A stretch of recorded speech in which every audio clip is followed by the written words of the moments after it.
Pada kenyataannya di gelombang 1 kemarin, ya, tes potensi akademiknya sudah tinggi-tinggi dan merata. Regulasinya beasiswa yang dibayar kementerian, mereka harus berkontribusi dulu. Kalau persyaratan ini satu fundamental yang harus dipegang di awal. Dan yang paling penting sekarang udah 2 tahun akhir ini kita menetapkan body mass index. Assalamualaikum warahmatullahi wabarakatuh. Kembali lagi di Podcastma, podcast bareng Adkesma. Dan saya Arsyad Askia Utama selaku host bersama Bapak Asepta akan melanjutkan Podcastma volume 2 part 2. Dan kita akan melanjutkan pertanyaan-pertanyaan dari teman-teman yang udah penasaran banget nih pengen masuk PMAK Migas ya.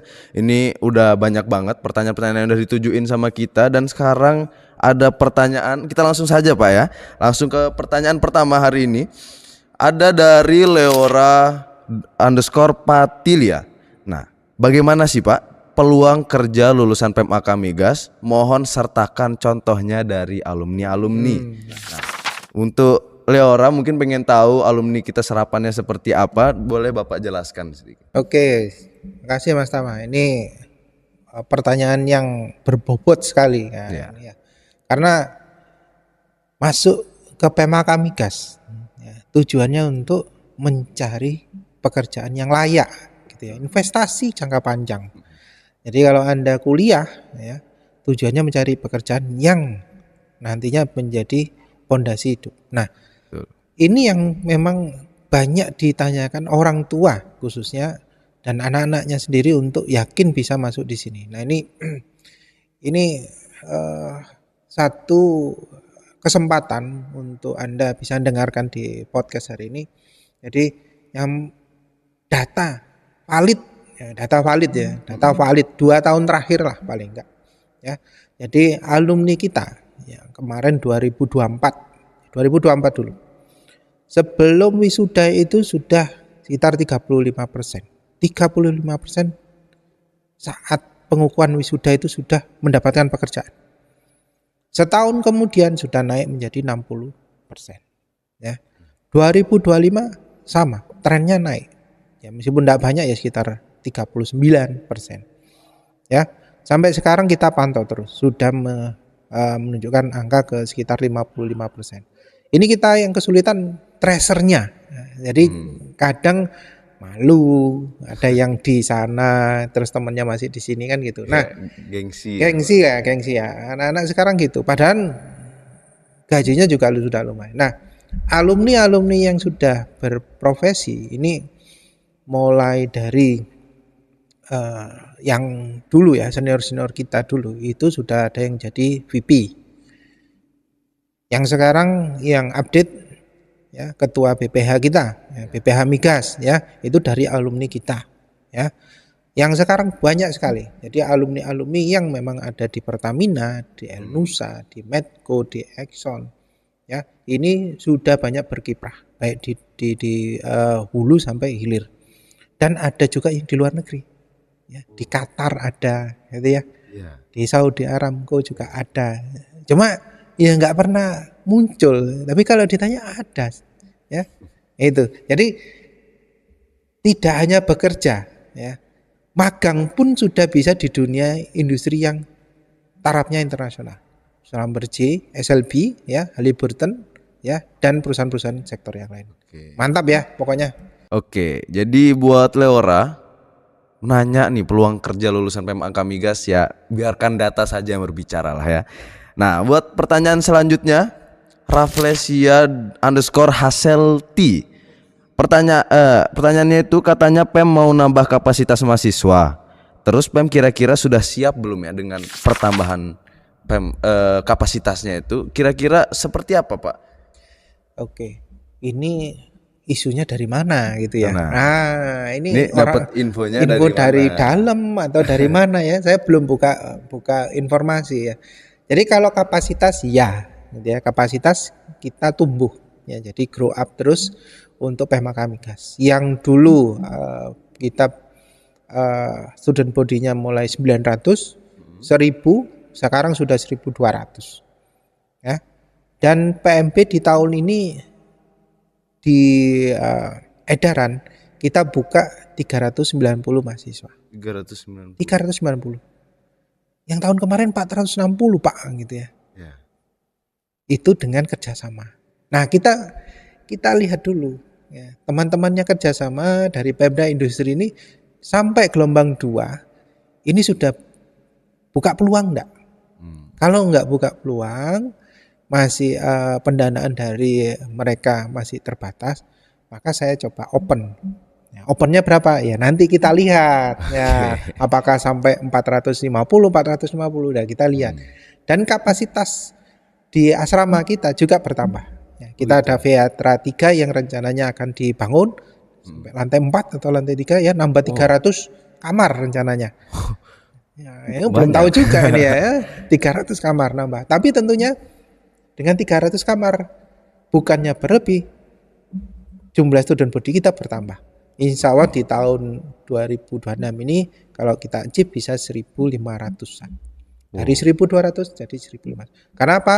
Yang lulus tahun ini 150. Ya jadi fluktuatif. Yang kemarin bukan tren yang naik karena kemarin masih ada fluktuatif karena ada generasi kemarin yang COVID ya. Masih ada sisa. Nah itu. Tapi tren berikutnya dari 150 naik langsung 400. Dan kita stabil di angka situ karena terkait sarpras, terkait laboratorium kita sudah kita siapkan untuk student body segitu. Gitu Mas Tama ya. Oke, jadi gitu ya. Rafflesia_Haselty. Jadi buat angkanya sendiri masih fluktuatif atau masih tergantung lah dengan apa yang terjadi ke depannya, belum juga dengan kerjasama dengan Pemda. Oke. Kita bisa langsung next ke pertanyaan selanjutnya. Ada dari Oalah Sigma. Sigma banget nih. Apa aja sih ajang lomba di bidang migas beserta penyelenggara dan apa aja yang perlu disiapkan Pak untuk sebagai kalau udah jadi mahasiswa di PMK Migas? Lomba. Iya. Nah, lomba. Ini belum masuk jadi mahasiswanya pun udah semangat gitu ya pengen ikut lomba. Namanya Sigma tadi. Iya, Sigma keren banget. Si Sigma ini oke. Gimana Pak? Jadi Oke. Makasih Mas Sigma ya. Sigma tadi. Lomba di migas ini cukup variatif, banyak peluang ya, mulai dari dalam negeri, luar negeri, yang dikurasi maupun tidak terkurasi. Apa itu dikurasi? Kalau dikurasi itu yang diakui oleh nasional atau dikti, yang tidak dikurasi ya banyak lembaga-lembaga perguruan tinggi ya, lembaga-lembaga profesi itu mengadakan kegiatan yang sifatnya lomba, kompetisi. Nah, terkait lomba-lomba ini sebenarnya bukan bidang saya gitu ya. Saya di akademik lomba-lomba ada bidang di kemahasiswaan gitu ya. Tapi seingat saya gitu ya, ada OJIP mungkin ya, Olimpiade Gas Intellectual Competition. Kemudian ada apalagi ini IPFES gitu ya. Oil rig design. Banyak ya. Jadi penyelenggaranya ITB, kemudian ada yang kemarin ada Rusia, ada yang Malaysia gitu. Wah, banyak sekali. Jadi banyak lah, nanti kalau sudah kumpul sama teman-teman Hima ya, Prodi, kemudian ada teman-teman BEM yang mengelola kegiatan mahasiswa itu malah nanti keteteran ya. Belajarnya kapan, ikut lombanya kapan. Nah, tapi nggak masalah ya. Saya itu menyiapkan program bagaimana lomba itu bisa dikonversi menjadi mata kuliah. Ya, sehingga kamu berlomba dan itu bisa menyerap pembelajaran ya, sehingga langsung terkonversi di sana. Oke. Itu ya. Oke. Buat Mas Sigma, kalau pengen tahu saya juga di produksi migas ada banyak contoh lombanya kok, kayak mat design, ada SC, ada oil rig design juga. Dan semua itu kita bakalan dibimbing sama abang-abang himanya, sama kakak-kakak himanya juga, sama dosen-dosen yang hebat-hebat juga. Jadi jangan khawatir lah soal lomba ini, ada banyak banget penyelenggaranya juga dari macam-macam, dari ITB, dari UPN. Dan gitu ya, Mas Oalah Sigma. Semoga terus Sigma terus. Bisa ikut penelitian sama dosen juga. Nah, itu juga ya, bisa ikut paper-paperan nulis penelitian soal banyak. Ini itu sama dosen juga bikin penelitian, bisa banget gitu. Dosen-dosen di sini sangat suportif. Nah, ada juga nih Pak pertanyaan dari _milfno. permisi saya mau tanya, untuk jalur nilai rapot kalau semester terakhir itu 5, berarti yang diambil 3 sampai 5 ya Pak? Oke. Oke, makasih. Ini tadi mungkin udah sedikit dibahas ya di part 1 ya kemarin ya. Jadi di jalur rapot itu memang kita ambil itu kan rapot yang terbaik gitu ya. Anda sekarang semester 5 misalnya. Ya waktu semester 2 atau semester 3 juga ada yang bagus, ya silakan diambil. Jadi 3 terbaik atau 3 semester terbaiknya itu diambil yang mana nanti kita lihat. Kenapa kita ambil yang terbaik ya? Karena kita nggak tahu kondisional Anda pada saat menempuh di jenjang SMA itu ya, mungkin pas sakit nggak perform, besok lagi on fire perform nih, ya sudah diambil. Ya, jadi kita nggak tahu, jadi makanya kita ambil 3 semester, paling nggak 3 semester itu adalah yang perform. Nah di jalur rapot inilah yang battle-nya paling seru. Ya, battle paling seru itu kenapa? Pesertanya banyak, yang diambil sedikit. 200 diambil 30 ya. Nah itu kalau yang lain mungkin pesertanya 50 diambil 25 separuhnya ya, atau pesertanya 30 mungkin hampir 90% ini diambil karena masuk passing grade ya. Kita lihat passing grade. Nah jalur rapot ini yang battle-nya paling seru. Nah hati-hati makanya nilai TPA-nya harus bagus selain rapotnya bagus. Nah itu loh mas, triknya itu. Oke. Buat Mas Milvno jangan berkecil hati dulu ya, jangan minder duluan, semangat dulu, pilih 3 nilai tertinggimu dan berjuang di TPA. Nah baru nanti kita lihat apakah nanti kita bakalan ketemu di PMA Kamigas atau tidak ya. Dan ada pula ini pertanyaan terakhir untuk hari ini Pak. Ada dari Mas Rido Hafiz P _ bagaimana caranya agar dapat keterima kerja sebelum lulus dari Akamigas? Wow, pertanyaannya bagus ini, berambisius lah pertanyaannya, visioner, melihat ke depan gitu. Jadi gimana sih caranya keterima kerja sebelum lulus dari Akamigas?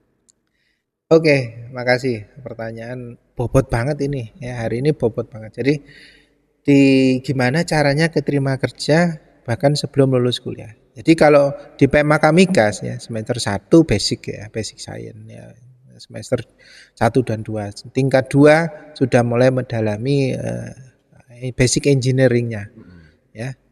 Tingkat 3 sudah mulai implementasi engineeringnya.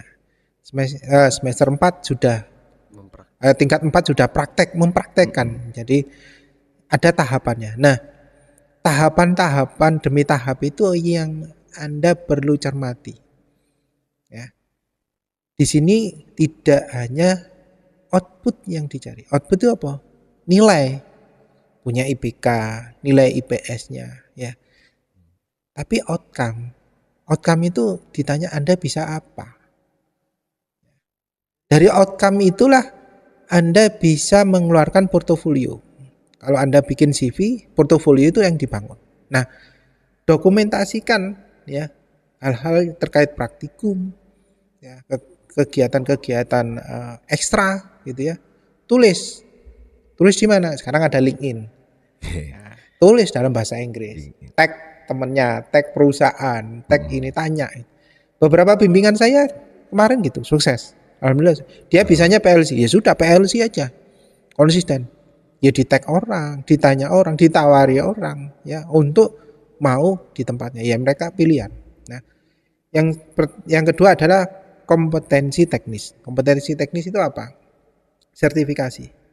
Di PMA Kamigas sudah diberikan free dengan UKT yang sudah dibayar, diberikan free sertifikasi berlisensi BNSP, sertifikasi K3. Ya, BNSP tadi kompetensi inti, gitu ya, di bidang masing-masing. Sertifikasi K3 wajib. Kemudian sertifikasi Office, sertifikasi TOEIC banyak. Nanti kalau ada tambahan, ada sertifikasi lain dikasih. Kayak kemarin teman-teman tingkat 3 kalau saya, ya, itu ada sertifikasi dari EBT, ya, terkait instalasi kelistrikan. Ya udah ambil free, yang dikasih free. Karena kita di bawah Kementerian SDM, disupport full penuh. Nah, yang lain apa?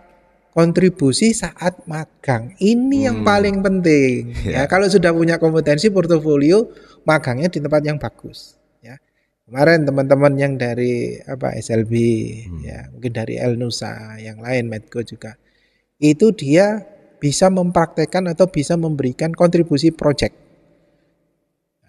Disitulah perusahaan mendapatkan keuntungan dari hasil karya anak-anak. Jadi magang kita itu bukan magang ambil data, tapi magang bekerja mengimplementasikan kompetensi kita di real industri yang bisa diterapkan, yang mendapatkan keuntungan atau efisiensi di perusahaan. Itu yang dicari.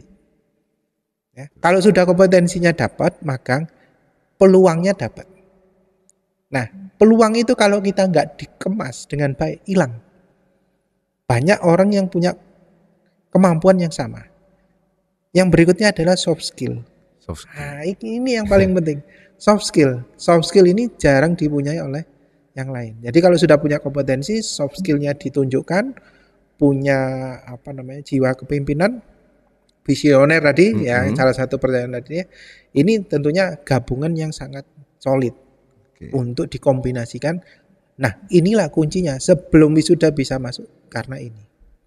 Ya. Ya, dipraktekkan, dicoba. Nah. Berarti untuk Mas Rido terjawab sudah ya pertanyaannya. Jadi kalau Mas Rido ini punya spesifikasi kayak Bapak Asep tadi sebutin, yang visioner, yang punya sertifikasi, punya kompetensi, itu bukan lagi Masnya yang cari-cari kerjaan, tapi kerjaan yang nyari-nyari Masnya. Nah, sebelum kita menutup podcast volume 2 part 2 ini Pak, Bapak ada motivasi nggak yang bisa diberikan kepada camaba-camaba dan teman-teman sekalian yang mau masuk PEM Migas ini? Oke.